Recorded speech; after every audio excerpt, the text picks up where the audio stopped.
Hey, good morning and welcome to Breakthrough Walls. I'm Ken Walls and I'm your host. And today I finally have the one, the only father of nine, Christopher Vos is joining us today.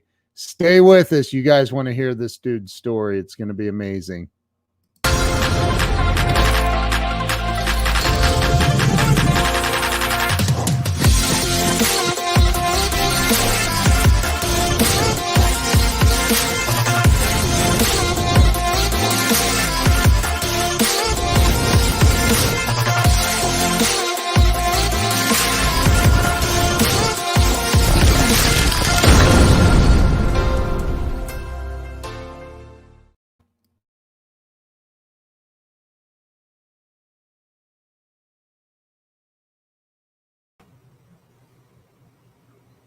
Looks like you're mute. Oh, there you are. I just brought you on.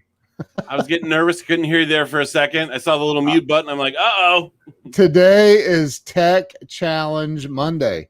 So, hey, we've had a couple of little technical glitches this morning, but we're through all of that. And now we're going to rock and roll. And we've already got some amazing rock stars on. Ben Rowe, Doug Kuzma, who's going by an alias name because Facebook hates him. Oh Lord. So hey, listen, man, I'm very grateful to call you a friend. I'm very grateful to have you on the show. I'll tell you, we met, gosh, it was on Clubhouse about maybe 5 or 6 months ago. February, March, maybe right when Clubhouse started. Right when Clubhouse started coming out. So that was what, about March? Well, I think it had been around for a while, but then it hit a peak and took off. You're right. November, December, maybe it was. Yeah, but nonetheless, we met in a Clubhouse room, and you came in and poured your heart out, and then Glenn Morshower and I roasted you for the next hour or so. I'm kidding. We enjoyed chatting with you, and dude, you are the father of 9 children. Really? Absolutely incredible, and you are. I've been called the plug, the connector. Like I'm really, really good at connecting people, right? You, on the other hand, like so I'm just going to tell the story before I get into your story.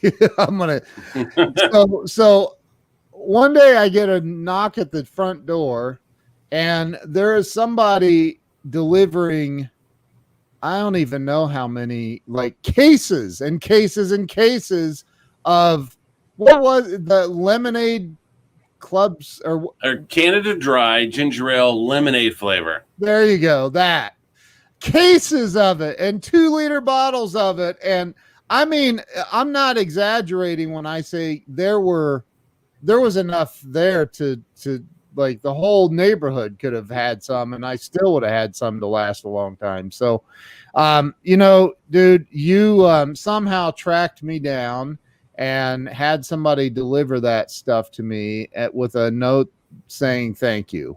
And dude, it blew me away. Absolutely blew me away. I will never forget you as a result of that. And so I finally have you on here to tell your story, man. And I'm excited about that. So why don't you start with telling everybody where you were born and raised? And do you go by Chris? You go by Chris, don't you? Yeah, so I have a junior that goes by Chris. So okay. So when we had the junior, I upgraded to Christopher. So we have a Chris, and that's my son, Junior, and so I go by Christopher. So he doesn't go by Junior? He doesn't go by Junior. Yeah, I don't think he ever wanted that title, and I don't want to go by Senior, Right. So I was like, yeah, I'm going Christopher. or better known as Mr. ROR would be completely appropriate, if we want to go that route. Right. So tell everybody where you were born and raised. Look, there's Kathy Rickley. I love her. She's amazing. Yeah, I've got my glass of water here just in case I get a little choked up. Okay. Occasionally I get something caught in my throat and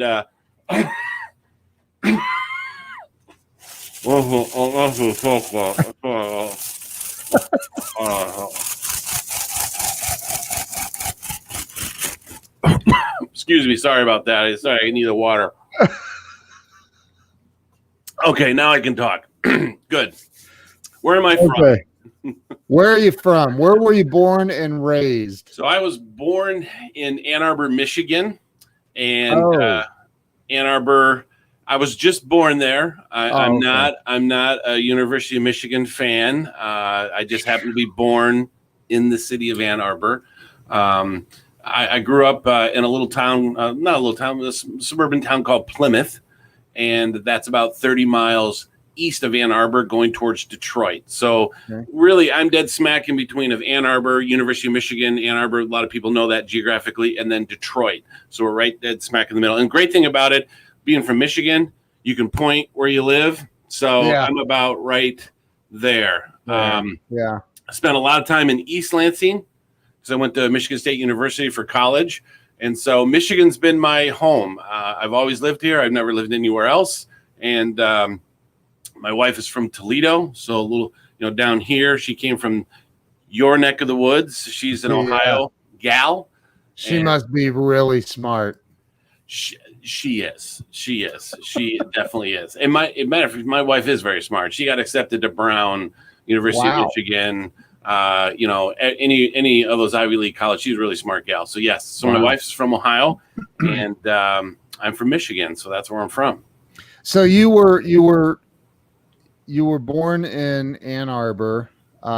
You were raised in Michigan. Is that where you went to school and high school and all that? Went to high school right in my hometown. Went to high school there. I was a Spartan.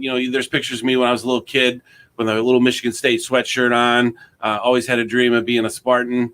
My grandfather went there. My mom went there. It was my dream of always going there. So went to high school here and then went up to East Lansing and attended Michigan State University and went there for a year. And after being at school for a year, we're members of the Church of Jesus Christ of Latter-day Saints.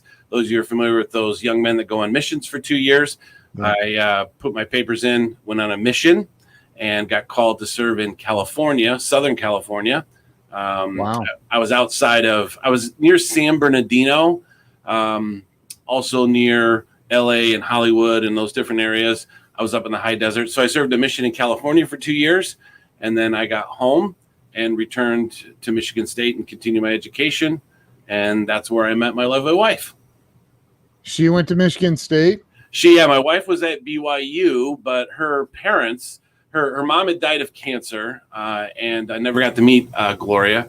And then her dad had multiple sclerosis. So, she was a young lady that had sick parents her whole life. So when she was out west going to Brigham Young University, it was just too far away from home.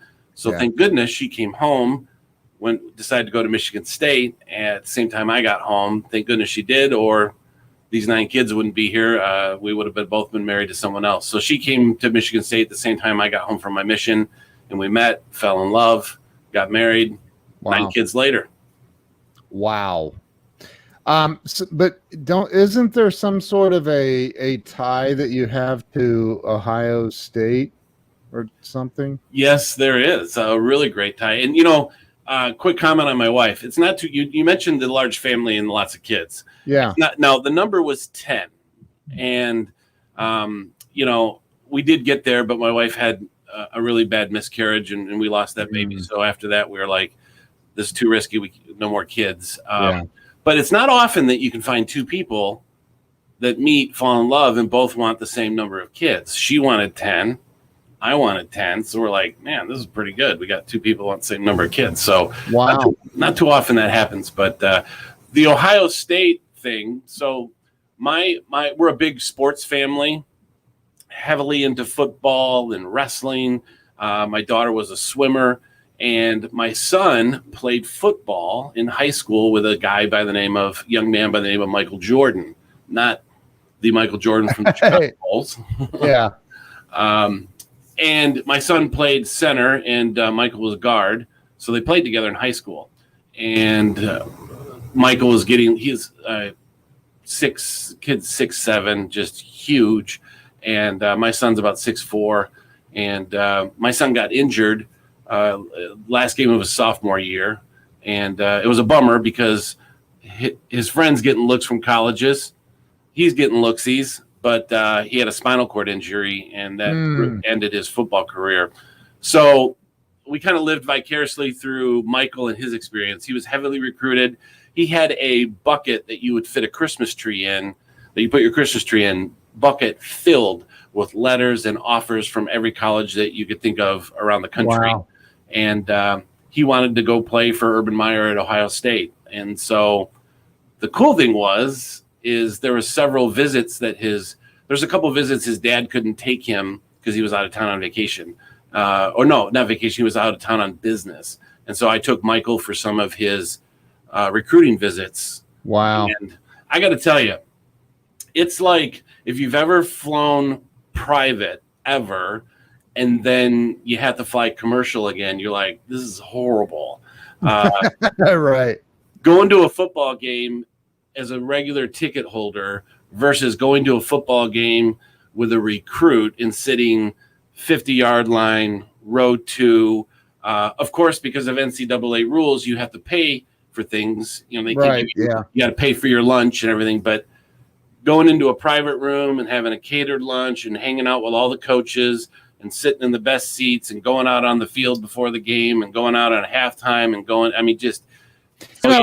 and that brings up something, and we won't go too far down this rabbit hole, but I think it's wrong. I think the students should be compensated for playing, and the reason I say that is the NCAA makes so much freaking money, it's ridiculous, and they're making it off the hard work and the backs of those kids out there breaking their necks and arms and legs.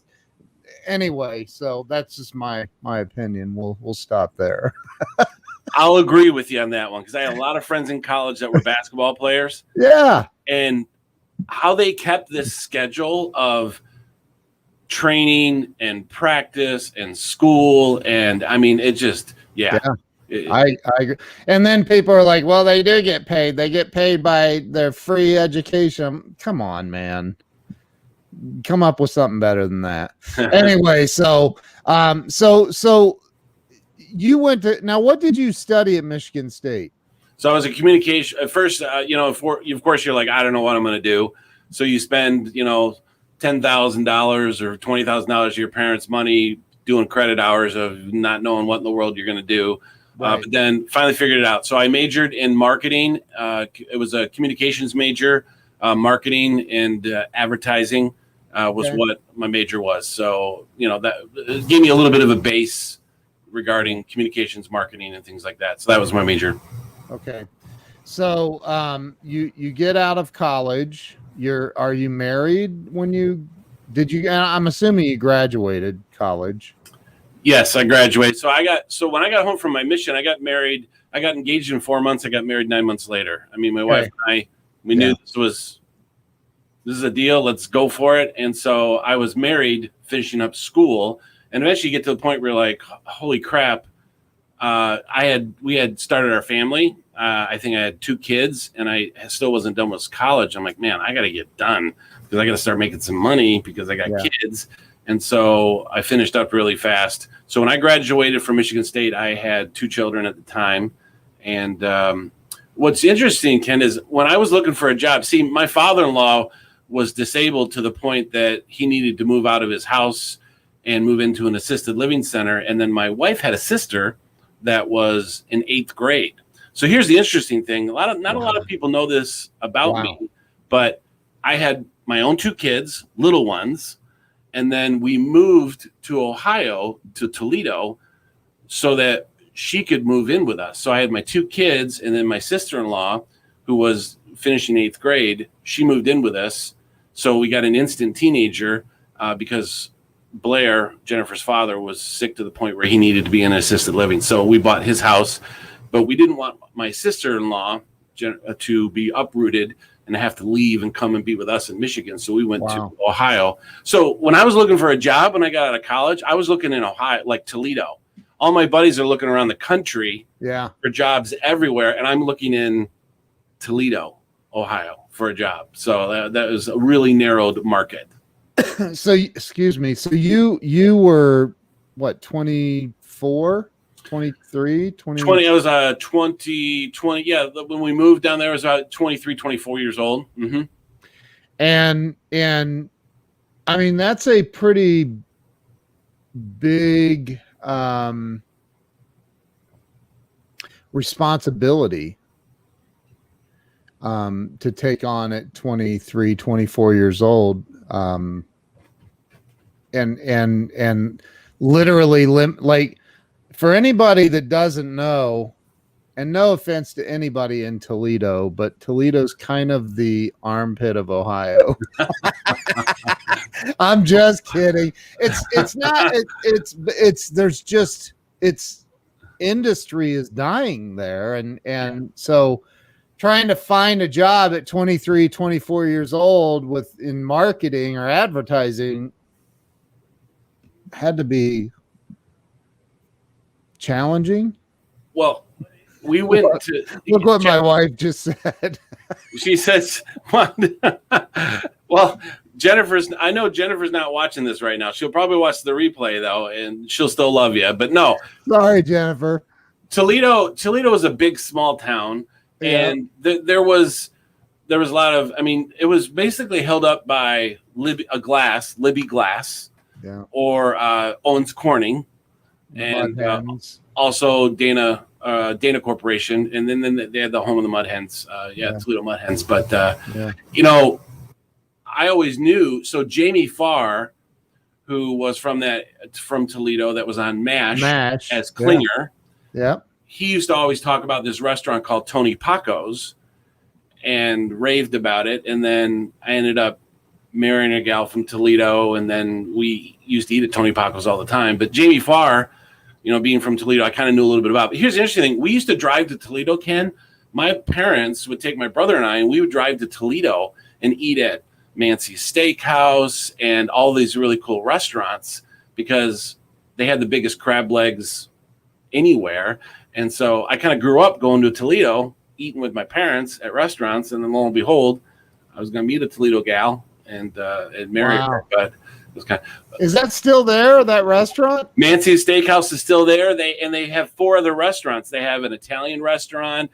They have a barbecue place. Wow. So the Mancy's restaurant empire has grown into multiple restaurants, and there's still amazing places to eat in Ohio. Or in Toledo, super great restaurants. What that's probably about halfway for both of us. We need to just meet up there and eat at one of these. I'm not buying for all 9 of your kids, however. No, I'll just come by myself. It'll just be me. We'll get doggy bags for them. Yeah. When we go out to dinner, we can't go to McDonald's without it costing like $85. I mean, McDonald's is like I can't imagine, man. That's got to be like your food bill has got to be insane. We have a kitchen. We have a grocery store in the basement, which we call our pantry storage. And then we have the normal stuff upstairs. And we have that as backup because when you have kids, when you got boys that are wrestling, playing football, active kids, they definitely eat a lot of food. So during the pandemic, I'm just going to say, when you saw DoorDash stock go up, that was as the result of the Vos family because we kept them extremely busy. Oh my Lord, have mercy. So I'll bet, man. I can't a DoorDash order's got to cost at minimum a couple $100. Oh yeah, absolutely. I mean, we signed up right away for like the Dash Pass because so you get free delivery. And although we learned there's a couple restaurants that they're on DoorDash, but then they don't associate, and then you get charged all these huge fees. We got Chinese food one night, and we're like, this Chinese food costs like $80. I'm like, this is Chinese food. This is all we got? And there was all these fees that they added onto it. But so crazy. DoorDash is we definitely we have a high food bill. That's for sure. Yeah, I'm sure. So you moved to Toledo. Did you find a job in Toledo? I did. And so my wife and I were in Lansing, and we're like, okay, look, we have to go to Toledo and do two things. We have to find a job, and we have to find a place to live. And we all have to do that this weekend, when we went down. So we went down to Toledo. I set up some interviews, and I set up an interview at a radio station. There was a radio station cluster down there, and I'm still here, by the way. Yeah, I got you. The radio station cluster had about 5 radio stations, and I was interviewing to be an account executive so that I would go out and sell airtime to local advertisers to advertise on the radio stations. So I had what was called a power interview. They had the sales managers for every radio station was in the room, all 5 stations. And they interviewed me at once, along with the director of sales that was in there too as well. And they interviewed me, got my background. The guy that worked for the rock station, which was WIOT, he goes, you know what? I'm going to tap out.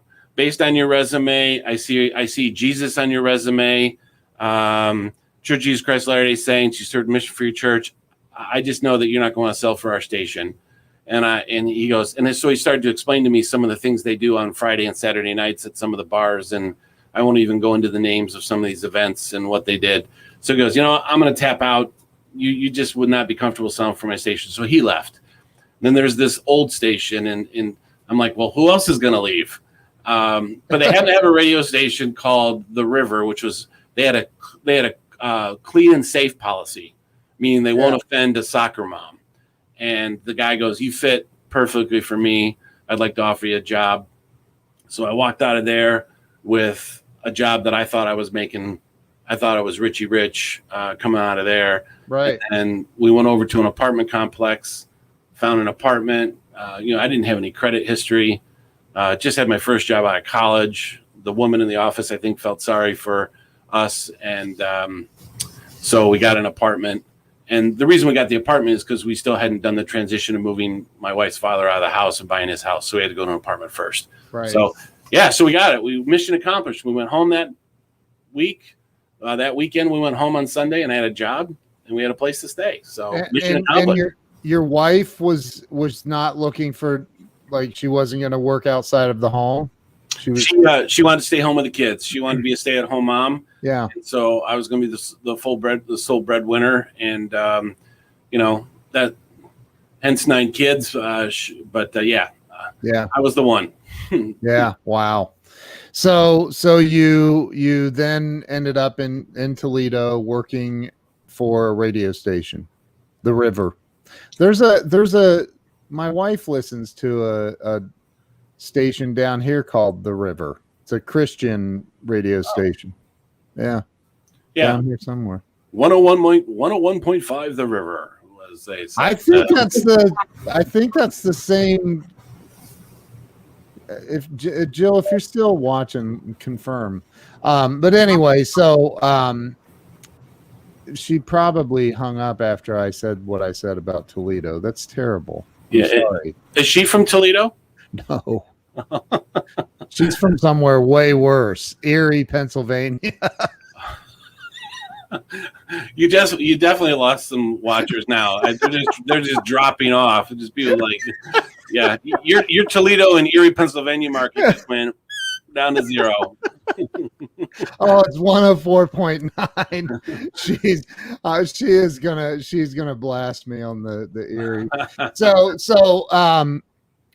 So you started selling, because that's exactly what they teach in marketing and advertising degrees, is how to sell. She said, "Wow, doghouse." Yeah. But so you can call me. Yeah. What? How did that go for you? Well, when you start out as an account executive at a brand new radio station, normally there's account executives that have lists.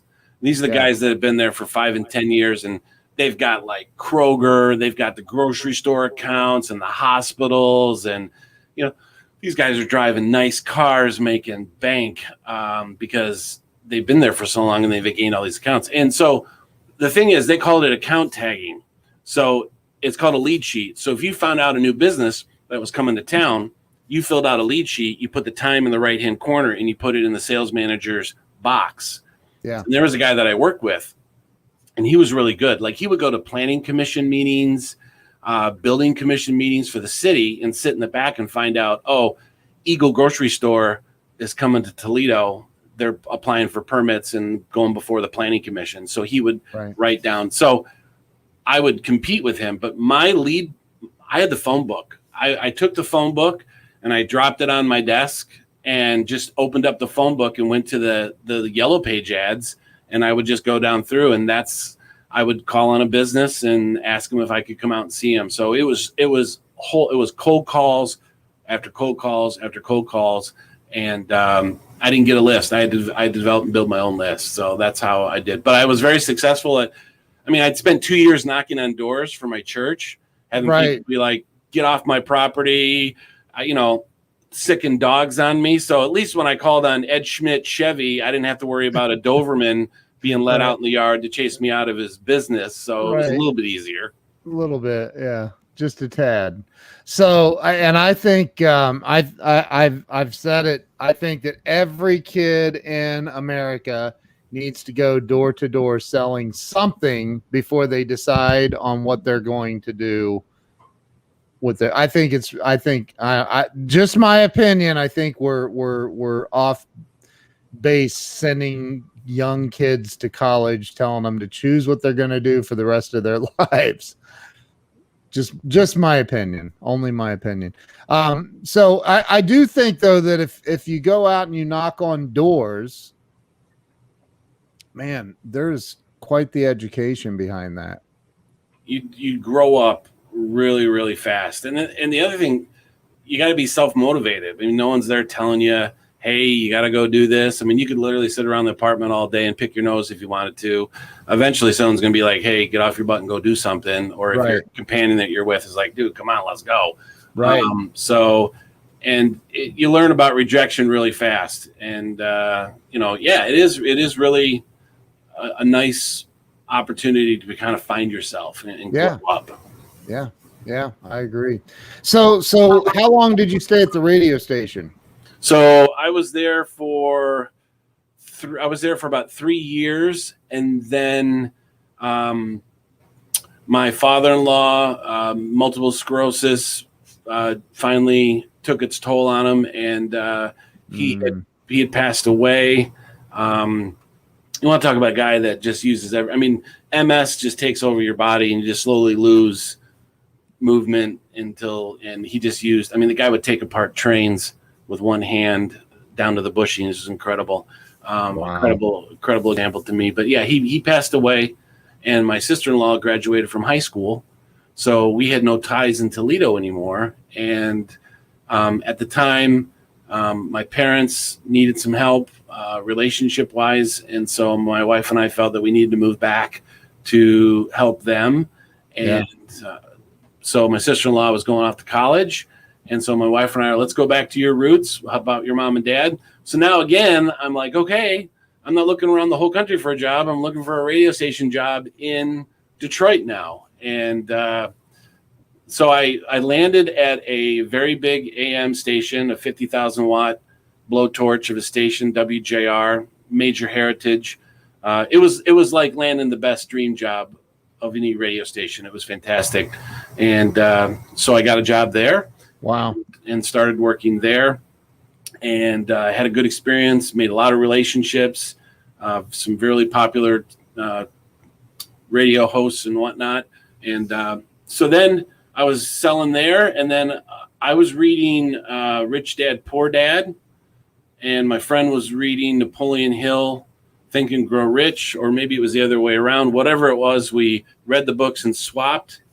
And then I was like, hey, I'm going to be an entrepreneur and go start my own business. And so told my wife, hey, this is what we're going to do. Are you on board? She said, yes. Borrowed money from my parents, which was not enough money of a loan. We all make that mistake. Yeah. You think you could live on this much? Borrowed some money from my parents, put my 2 weeks in and started an advertising agency. And that was my next step. And how old were you at this point? At that point, I was 26, if I remember, 26. And how many kids?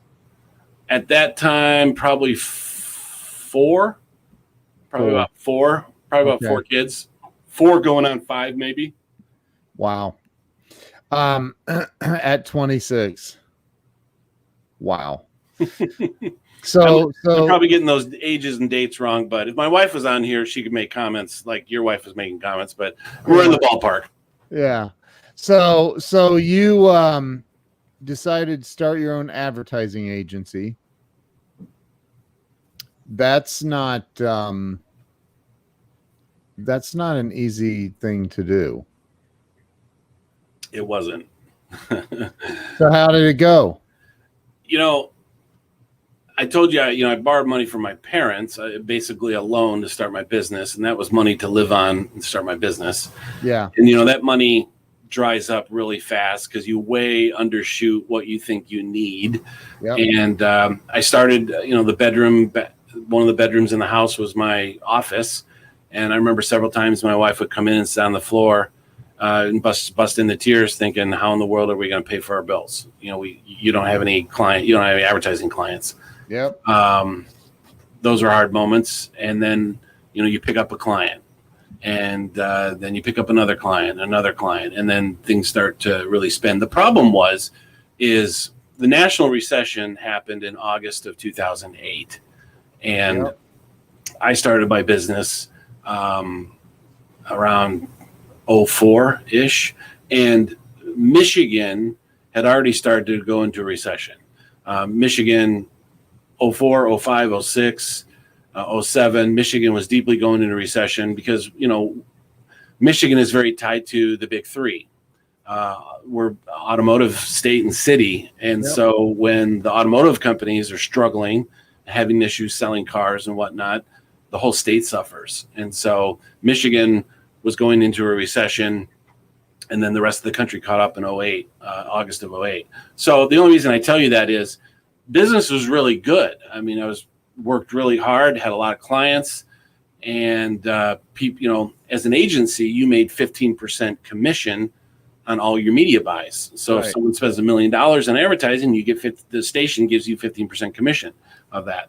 So that all starts to add up, and then you've got creative costs where you're doing writing TV commercials and radio commercials and newspaper ads, and those are all creative fees. So what happened was I had a really good, strong business, but then the recession hit really hard in Michigan, and so the first thing that people cut is their advertising. I mean, they're worried about, how am I going to do my 941 payroll taxes? How am I going to pay my employees?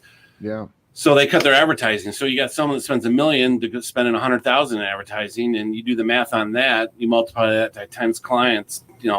That's a negative millions of dollars in cash flow. Right. But as an entrepreneur, see, Robert Kiyosaki wrote a book called Before You Quit Your Job, but he wrote that one maybe 4 or 5 after the first Rich Dad Poor Dad book. Yeah. Yeah. Would have been nice if we written that one first. Right. But he didn't. Right. So the tough thing is, you throw as much equity as an entrepreneur. I mean, I look at it, Ken, like an airplane. You're flying along. You're like, hey, we lost an engine. Well, that's right. We got a second engine. All right, we lost our second engine. That's okay. We'll glide. Okay, we lost our rudder. Well, that's right. We'll use the ailerons and the whatever to adjust it. And right. Then, one of our wings fell off. That's right. We still have another wing. Oh, the other wing fell off. That's all right. Then you catch on fire, and you're like, well, all right. Well, when we land, we'll bounce on the ground and bounce into a lake, and that will put the fire out. And then the lake is full of alligators. Well, okay. Well, we'll take all the leftover food that we didn't feed the passengers, and we'll distract them with that. And I mean, you just think of one thing after another to survive. Yeah. And so. I'm kind of getting ahead before your question, but I'm sure you're probably going to ask it. So I had 5 kids at the time, and 5 maybe going on 6, and the state was in a recession. negative cash flow out the wazoo, and I had to close my business, and I lost everything. I mean, I am that classic story of, we lost it all.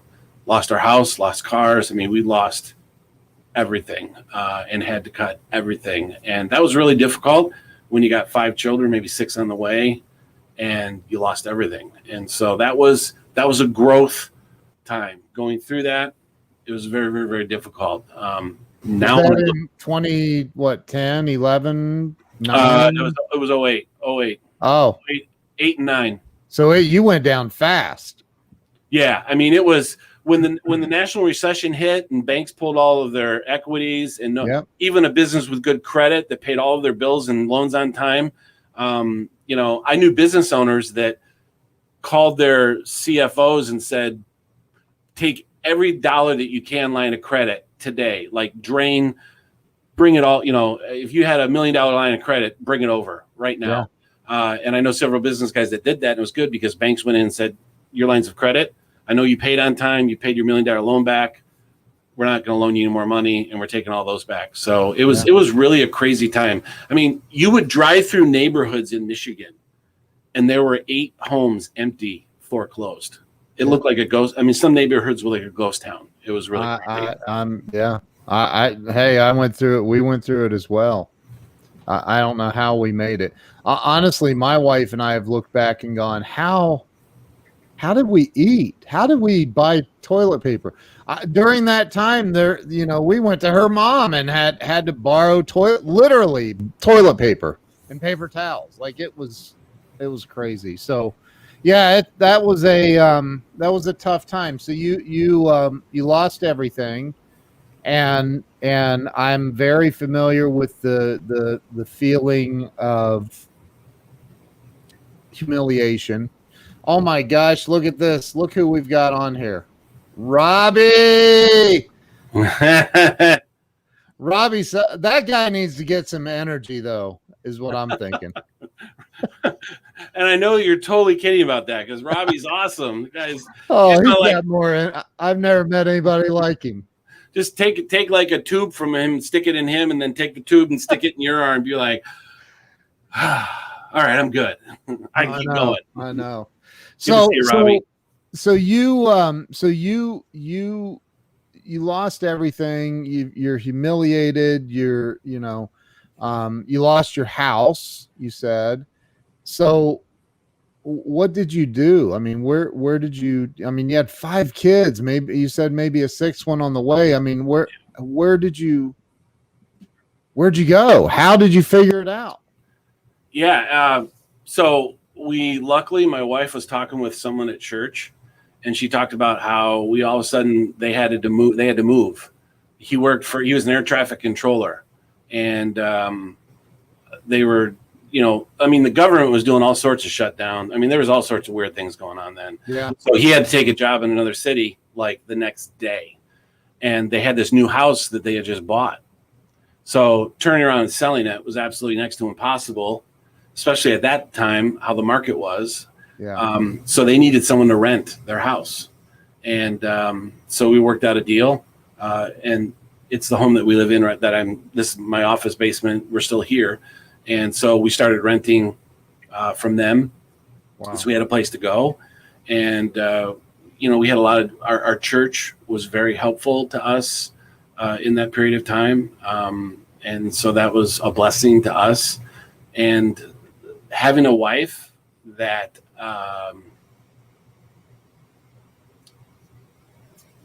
that's so supportive. I was going through a lot, but for your wife, she's the one having to stand by. And I'm sorry to get emotional about it, but she's the one standing by, watching everything go up in flames, and just having somebody there to support you and to help you get through it, and to encourage you that this is only a period of time. We'll get through this. That was hard. Yeah. Wow. You don't have to say sorry, man. It's good, man. It's good to talk about this. People need to hear this. because we we look at Instagram or Facebook or all these social media, and it's like, people are painting this picture of everything's perfect, and the truth is it's not, and we all go through that stuff. I remember walking out and in our driveway, and a tow truck was out there, and he's like, "I'm here to pick up the car," and I'm like, "It's in the garage." And he goes, "Yeah, I need you to open that." I said, "That's not going to happen." And he's like, "Well, you have to open it and let me confirm that it's there." I said, "Go around the back and look in the window. You can confirm that way, dude. I ain't opening that door. You are not getting the car, bro." But have a nice day. Catch you another time. Yeah. I'll meet you at the corner. Hey, yeah. You ain't getting this car. But I think that people need to know that that's real life, man, and it's okay. It's okay. And that it's okay to ask for help. Yeah. It's okay to ask for help. That's the hardest thing for me, man, is swallowing my pride and saying, I don't have the answers.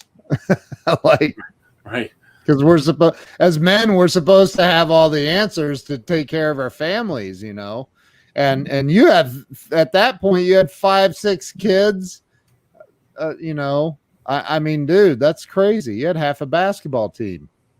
Yeah. And they all need stuff. I mean, it's like, yeah, your wife holds up a pair of shoes and goes, and she sticks her hand in it, and the finger comes out the toe, and you're like, but luckily we had a lot of, my mom was extremely helpful and supportive. Yeah. I just lost your audio. Nope, still gone.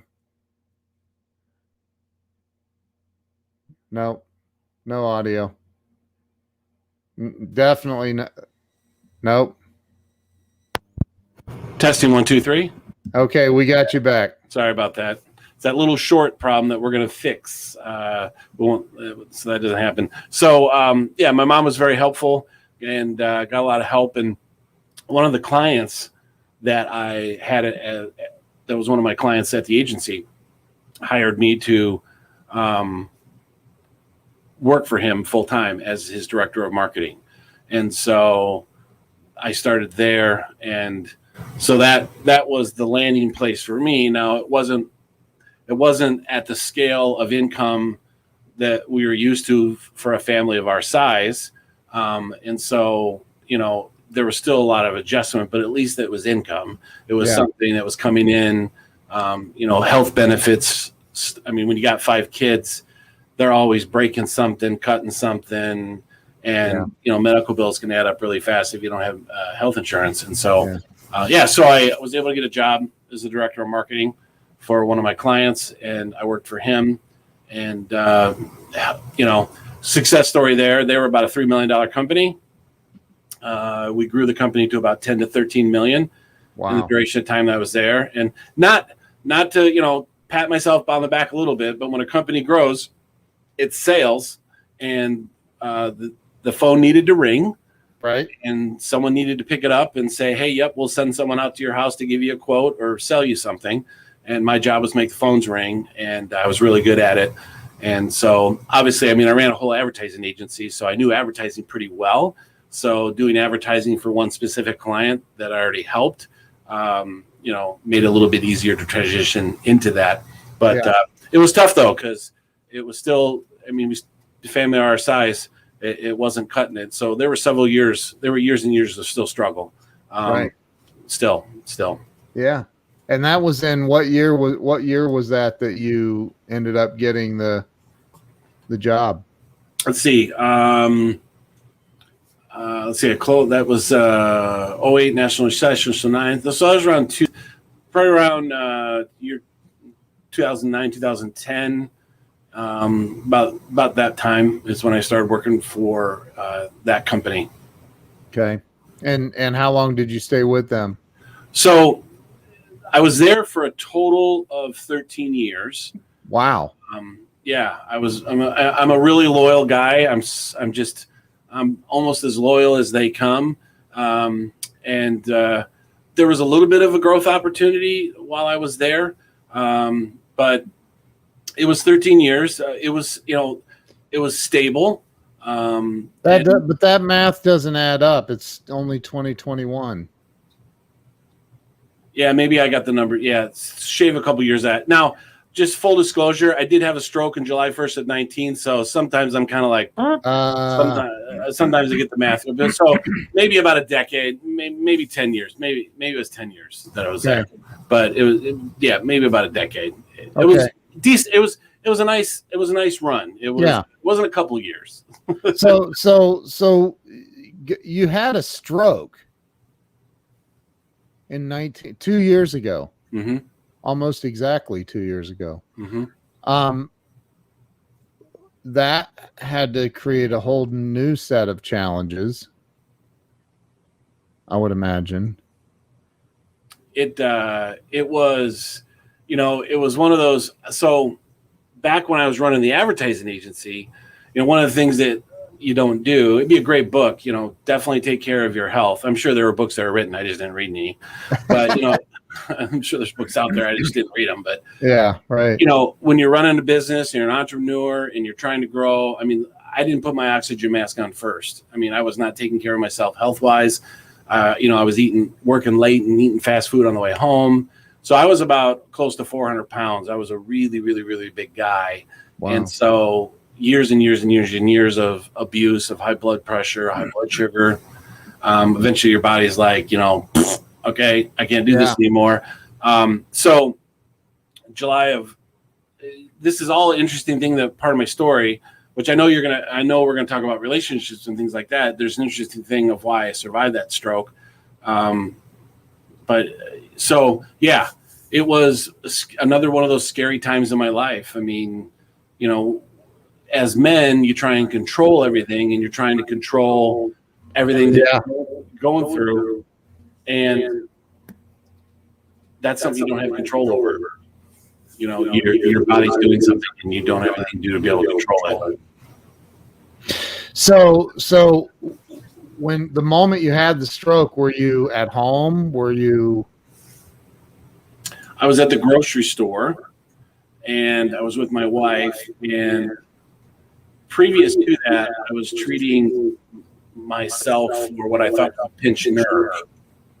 And I'd have these numb sensations that would happen on the left side of my body. And I was going to a chiropractor for it, thinking that it was a pinched nerve issue and all those different things. And so actually what it was mini strokes that were happening. The vessel in my brain was closing, but hadn't closed completely. So, oh, wow.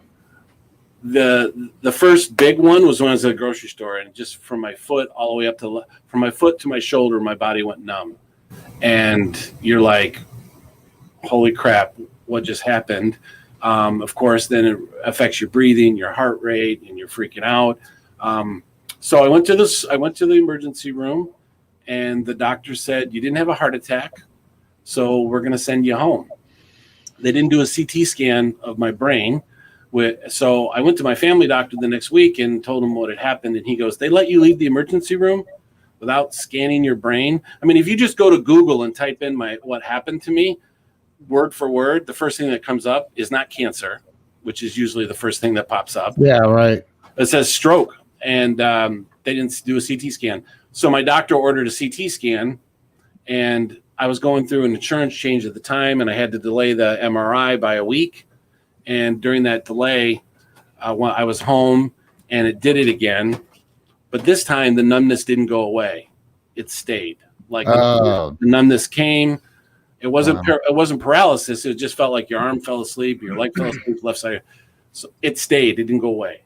Wow. So I called my doctor, and he said, go to the emergency room. So I went to the emergency room. I was there 45 minutes. They did a quick scan of my head and said, you've had a major stroke, and here's where it is. So remind me to tell you, I mean, we're going to talk about relationships. There's a really neat part to that story of my stroke. And if you want, I can tell it. So here's the interesting thing. I mean, relationships, and I'm not trying to segue into this, but it's such a big part of this. Relationships are so important to me, and connecting with individuals and building a relationship with someone on a human level first, not with anything. Hey, it's like it's like when me and you met. It's like, wow, I really want to be able to do a joint venture with Ken sometime. It's like that wasn't the thought. The thought process was, here's an amazing individual. I would really like to get to know them. I would like them to get to know me, and I'd like to establish a friendship. So when I worked for that company for almost a decade, I researched about marketing and learning new ways to do digital marketing. And I Googled something one day, and up pops Russell Brunson. And I'm like, oh, this seems interesting. So I clicked on it. And I think it was one of his webinars or whatever that was like an hour long or something. I watched the whole thing. And that pulled me into his digital marketing world. And I started to get to know and follow Russell Brunson. And then I started following the people that follow Russell, like his good friend Dave Woodward and, all these other people that were big fans and worked with Russell or followed Russell or were friends with Russell. So I started following all those people. And Russell has an event every year called Funnel Hawking Live. And my company that I was working for at the time paid for me to go to this. And the reason I went to all these things is so I could learn new marketing, digital online marketing tactics to help the digital marketing at the company I was at. Yeah. So the cool thing about it was I'm learning all this great stuff for the business that I'm working for, but I'm also learning all of this stuff, and I'm meeting all of these people and making all these connections. So I went to several of the events, started networking with all these people.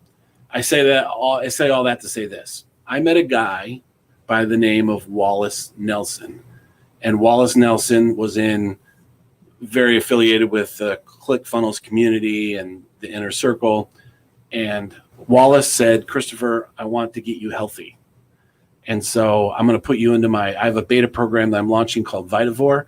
It's a health and wellness program. I want to put you in it. I'm not going to charge you for it. The reason he didn't charge me for it is him and I became acquainted. We're friends, and that's what friends do for each other. Hey, let me do this for you. And that's why it's important to build relationships, because some people are just like, hey, let me help you with this. Right. So he put me in his program. I'd lost about 130 pounds. I was getting healthier, and I had my stroke. But the thing is, the doctor sat on the edge of my bed and said, whoever got you into that program, because I think my wife had told him about what I had done as far as starting to get healthy. He's like, send him a Christmas card every year, a birthday card, because if you had not lost all that weight and gotten healthy, this stroke could have been catastrophic. Your wife would be a widow and your kids would be fatherless. So the thing that's amazing is I never would have crossed paths with Wallace Nelson if I had not first crossed paths with Russell Brunson. So Right. if there's two people in my life that I'm extremely grateful for, it's those two. Number one, Russell Brunson. Number two, Wallace. I mean, I can say Russell Brunson was wrestling at some tournaments down in Florida. He still wrestles in adult tournaments. It's awesome. Yeah. And I went down with my son, who's a wrestler, a junior wrestler in high school, so that he could see Russell wrestle and we can hang out and enjoy ourselves. And This was like 2 weeks ago. yeah, it was like 2 weeks ago. 2 weeks ago. I know. I was like, dude, wait a minute. That I was watching your stories on Facebook, and I'm like, wait, that's Russell Brunson. Like, you're just taking random photos of you guys eating, and I'm like, is that?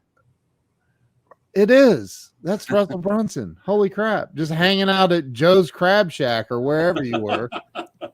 I'm like, wow, that was incredible. It was so fun for my son because, he goes, Dad, when I'm in my 40s, not disclosing Russell's age, but he goes, Dad, when I'm in my 40s, I want to wrestle. I still want to be going to tournaments when I'm an older guy. Notice I said older guy. Yeah.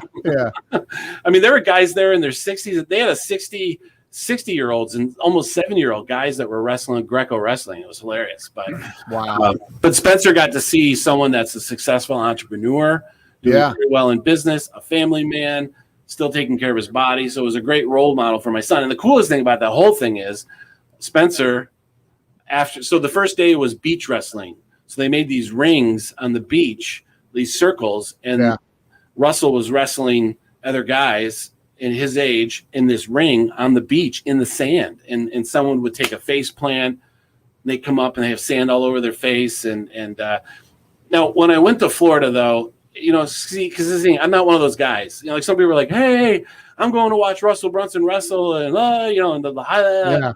I was like, when I was doing my Instagram stories at first, I was like, "Hey, I'm going to see a friend of mine wrestle in Florida, and I'm taking my son with me."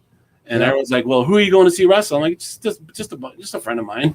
And of course, when we were there, it's like we were walking down the beach. I'm like, "Hey, Russell, you mind if I?" You know, he's like, "Hey, here's where we're going to wrestle." I was like, and Russell's like, "Hey, we're going," you know. So it's kind of, but you know, being able to be there and just hang out. But it gave me a moment that I'd never had before, because, you know, when you go to an event, it's hard for Russell to move around because everybody wants to meet him, talk to him. I mean, he's an amazing guy. And he's changed a lot of lives. But when I was standing there on the beach, he was waiting to wrestle. And we were kind of like on the berm near the seagrass, and we were watching all the camera stuff, just to make sure no one stole it. And while his wrestling trainers were with him and stuff. But anyway, doesn't have anything to do with the story. I was able to look him in the face and say, "Hey, Russell, I want to tell you, I don't think I've ever really had this opportunity to tell you this. And I want to say that, sorry about that. I got to turn I'll explain why. I'll explain why that just went off, but funny story. But anyway, I was able to tell Russell, thank you. If I never would have met you, if I never came into your world, I never would have met Wallace Nelson. And Wallace Nelson put me in this program. I lost weight. And I looked at Russell and I said, I'm ever grateful for you, because you saved my life. Me knowing you, and me connecting with you, and you allowing me to be able to connect with all the amazing people that are connected with you, saved my life. And of course, you know, he's an extremely humble person, and is of the type that doesn't, you know, complimenting him, just like, no, stop talking about me. But it was I was really glad I was able to have that moment, just to be able to say to him without anybody else around, without any distractions, you know, thank you. And I'll tie this all into one more thing. But Spencer got to wrestle Russell. So my son, that's a junior in high school, that finished 4th in the state in his weight class as a junior during COVID in a shortened season. He's a stud. Him and Russell. So after all the wrestling was done, and everyone's packing up, Spencer and Russell got to wrestle each other. It was awesome. It was like the biggest highlight for Spencer, because he knows a lot about Russell from me in my association with him and talking about him and being a part of the ClickFunnels community. So anyway, Spencer got to wrestle him, and it was a lot of fun. It was super cool. But I want to say, Ken, when I was in my bed, hooked up to these machines, my wife's sitting in the hospital room, and I just had a stroke. I just recorded the video, the emotional video, to my kids, that if I had another stroke and died, something happened. There was that last video that my kids had from their dad. I'm able to say that without totally losing it. A little bit of right now, but I'm going to push through it. So I just recorded that video. My wife had my phone, and she was trying to convince me to take my phone back. And I'm like, you respond to any text messages. If anyone's asking about how I'm doing, could you please do it for me? I'm in no place to do this. And after some convincing, she got me to take my phone. She says, you got a text message, you want to read it? And I'm sitting in my bed, and I'm looking up at my phone. I don't recognize the phone number. And I click on the text, and the text says, Christopher, I'm so sorry about what happened to you. I heard what happened, and we're praying for you. We're praying for your family. Please let us know if anything we can do. Russell Brunson. Wow. And I'm like, I mean, when you're like at the lowest point, I mean, it was a near-death experience for me. It's serious, but somebody that I was associated with that knew me, and the only reason he knew me is because I reached out to him and got to know him. I took the time to get to know him. I got the time to say, hey, look, I'm so grateful for you and care about you, and you mean a lot to me and everything you've done for me. Thank you. He turned around and reached out to me. Now, I don't know how he got my phone number. And then after that, I got a second text and a third text and a fourth text. He's Russell Brunson. He's got everybody's phone number. Well, somewhere you opted into something. I never thought about that. But yeah, you know what? I was a ClickFunnels subscriber, so he probably was able to go in the database and get the phone number that was on file. But wow. Him and all the people after him that were texting me, so I was kind of like the number was being passed. Other people reached out to me, and it was great. I mean, Dave Woolward and Steve Larson and just all these people that those of you in the ClickFunnels community already know some of these names. Yeah. The point is, I was in need at that period of time, and without me asking, those people were like, hey, we're here for you. And that's what it's all about. And so I just, to kind of close the circle on that whole thing, if I never would have met Russell, I never would have met Wallace, I never would have met all these people. And here's the other thing too, we wouldn't be doing this interview. I wouldn't be talking to you. It's just funny how everything connects and compounds, and people just need to understand the importance of connecting, because at the end of the day, it's it's everything. I think, and for those that don't know what ROAR stands for, it's return on relationships. And I think that's your business. And it's my business too. I just don't call it ROAR. But I gotta say that, I find it, I posted literally before our interview, I posted a thing. I'm connected to, Robbie Summers now's one of my dearest friends. I love that dude. And awesome, he's the VP of sales at ClickFunnels. And I've, Mark Victor Hansen and Grant Cardone and some amazing connections that I've made, that I'm so grateful for. And one thing that I had this happen this morning, it happens every day, but especially somebody will send me a LinkedIn friend request or connection request, and then immediately they hit me up with, I'd love to have a meeting with you, and they're trying to find a position to sell me their whatever, and it's like, dude, you're doing it wrong. Trust me, I understand, of all people on planet Earth, I understand, and so does Christopher, how important it is to have money and make sales. I get that. I totally get that. But if you're trying to make sales and via social media, especially, and you're not some way trying to establish a connection before you ever talk about your business, and I mean long before you ever talk about your business, I personally think you're doing it wrong. I just do. And I don't think that there's long-term sustainability in cold messaging people on LinkedIn. No. And it's not real. And, some of the best partnerships and friendships have produced some of the most amazing companies. Some of the most amazing ventures started out with two people chit-chatting and becoming friends. And then some ClickFunnels. Yeah. Yeah. Right? ClickFunnels. And I don't know, this little company called Apple, Google, Microsoft, so again, it's and we could give thousands and thousands of examples, but at the end of the day, I can see that about you.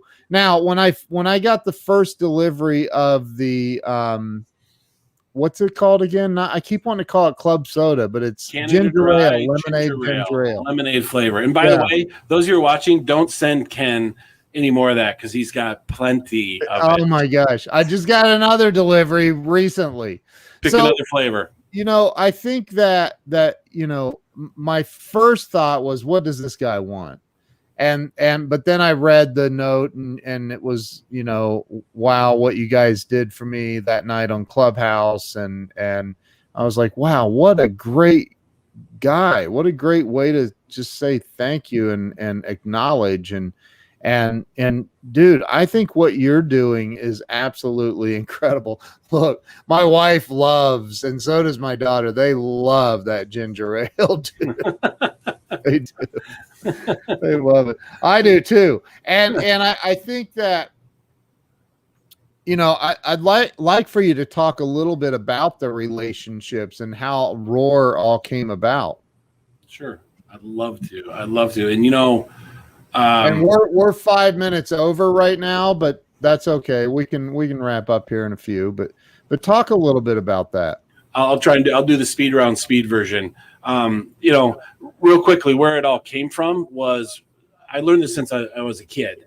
So I was a mama's boy and I would tag along with my mom everywhere. And I remember going to the bank with my mom and her dropping off fruitcakes and treats on the holidays, and her dropping off treats not on the holidays, or perfumes for the ladies, the tellers at the counter, or a tie for the bank manager or bank president or owner. And so my mom walked in one time, and I know she had this check that she had to get cashed. Now, back in the olden days, you couldn't scan the check into a computer, and it would tag the other bank and see if the funds were available. Can I cash this $10,000 check? Is it good? Back then, they would have to get on the phone, call the other bank, and say, "Hey, I have a check made out to Carol Vos. It's on this person who is a member at your bank. Are there funds in their account that can cover this large check?" Well, they couldn't get a hold of the bank person at the other bank to verify it. So the woman got off the phone, walked around the counter, went over the guy. Back in the day, the guy behind the big desk usually was the bank president or owner, because back then banks were small. There weren't global banks. Right. And she walked over to his desk, and I heard her talking to him. And then I heard these words out of his mouth: "Anything for Mrs. Vos." Wow. She walked back around, went back around the counter. I'm standing there next to my mom. I'm just can see over the top of the counter at the bank. And she said, "Mrs. Vos, would you like that in big bills or small bills?" And they were cashing a check that they did not know that there were funds available on the other side.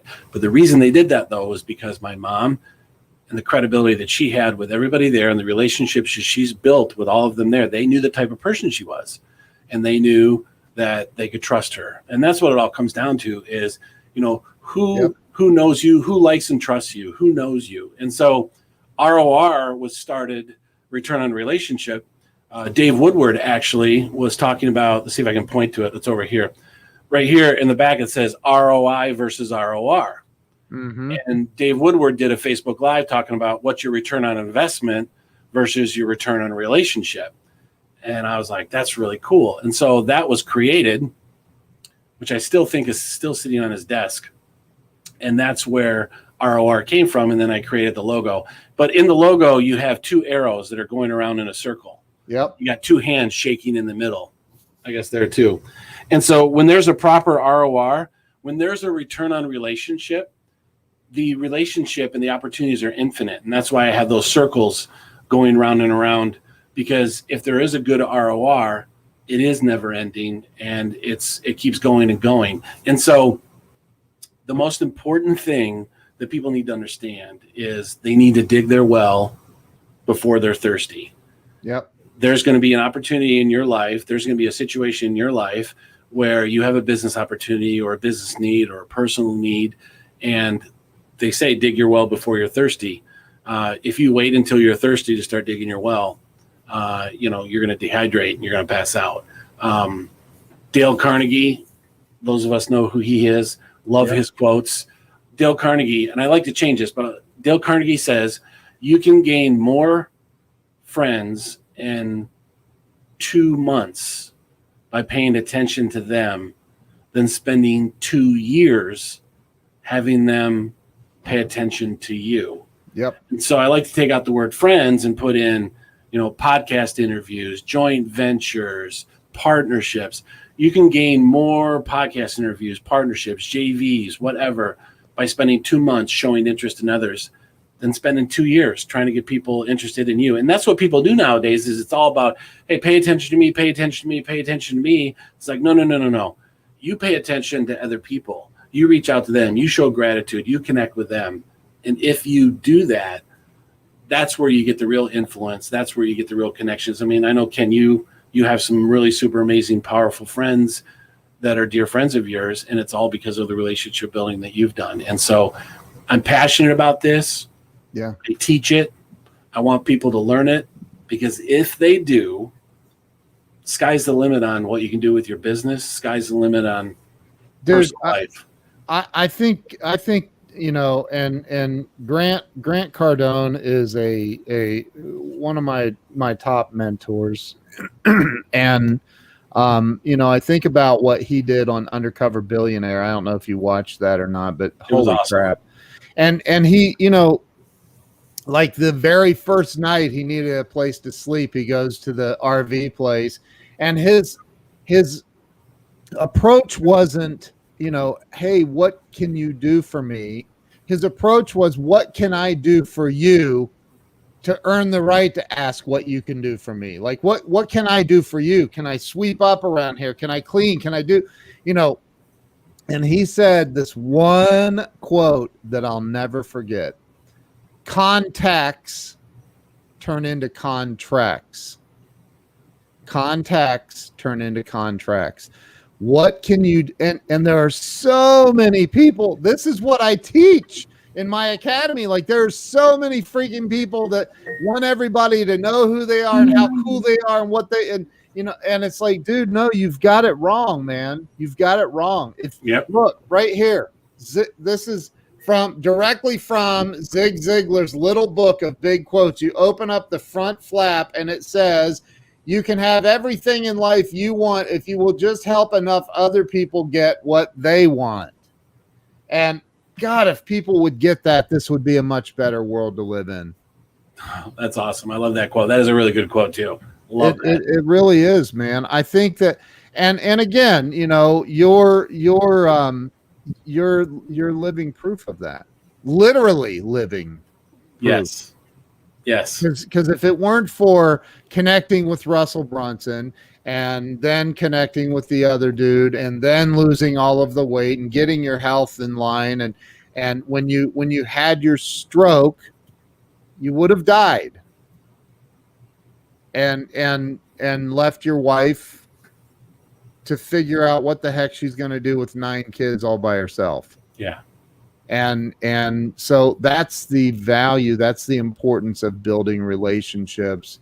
And I love what you're doing, bro. I love what you're doing. I thought I was pretty good at sending out gifts and stuff until I freaking met you. I'm like, good Lord have mercy. So, dude, you're a rock star. I'm honored to call you a friend. I can't wait to see where this goes. My wife just said it a little bit ago. We definitely want to meet you and the entire team in Toledo, and we'll have dinner and break bread together and go Dutch. I'm just kidding. I'm kidding, man. I'm not that cheap. I was thinking, I was like, cool, I don't have to buy my kids dinner. I was like, wait for it. Dang it, we're going Dutch. And it's funny? I know what you mean by that. I am Dutch. Yeah, that's so funny. Boss is Dutch. Oh, that's awesome, dude. That's so awesome. Listen, man, I'm very grateful that you came on here today. And, thanks for having me. I'm honored, man. We're gonna do some great things together. I just feel it, man. I know it. So I'm grateful for you. Thank you for coming on and being so transparent and opening up and sharing your story. because you know what? Listen, look, she said he is kidding. I am kidding. But I think people need to know that, we all go through the hard stuff in life. We all go through the hard stuff, and it's okay. And if Christopher doesn't have a website, I'm going to be incredibly disappointed. What's your website? RORuniversity.com. RORuniversity.com. I'm going to put that up on the screen. RORuniversity.com. That's where everyone can learn about the ROR method. That's awesome, dude. That's awesome. Everybody go sign up for ROR University and learn from the man himself there. My wife typed it in as well. Dude, you rock. You're awesome. And you have Russell Brunson's cell phone number. All of you that are marketers, when I was in my bed, that people laugh. The first thing that popped in my head after my heart was warm that he reached out, I'm like, holy crap. I've got his phone number. I've never used it. I've never texted him because I'm very respectful of that. But that did cross my mind. You're like, oh my gosh. I have Robbie Summers' cell phone number, and I guarantee you there's been times when he's thought, why did I give him my cell phone number? Robbie Summers, if you're watching, send me a message. I want your cell phone number. You're awesome, dude. Thank you. And thank you to everyone who's watched and shared this out. I see that Ernest Odell and Robert Brooker and Scott Ricard all shared this out. So thank you guys for sharing this. And if you haven't shared it yet, there is time to redeem yourself and go on ahead and share this on out so everybody can be inspired by Christopher's amazing message. You're awesome, dude. So thank you. I appreciate it. Stay with me. Don't hang up. I'm going to end the live stream though. So everybody go over to RORuniversity.com. Make sure you're following Christopher Vos everywhere, especially Clubhouse. He's big time on Clubhouse and Instagram. So Christopher, thank you, brother. I appreciate you. Thanks, Ken. Appreciate being here. Thanks for having me on. Thank you everybody for watching. Thank you guys. We'll see you later.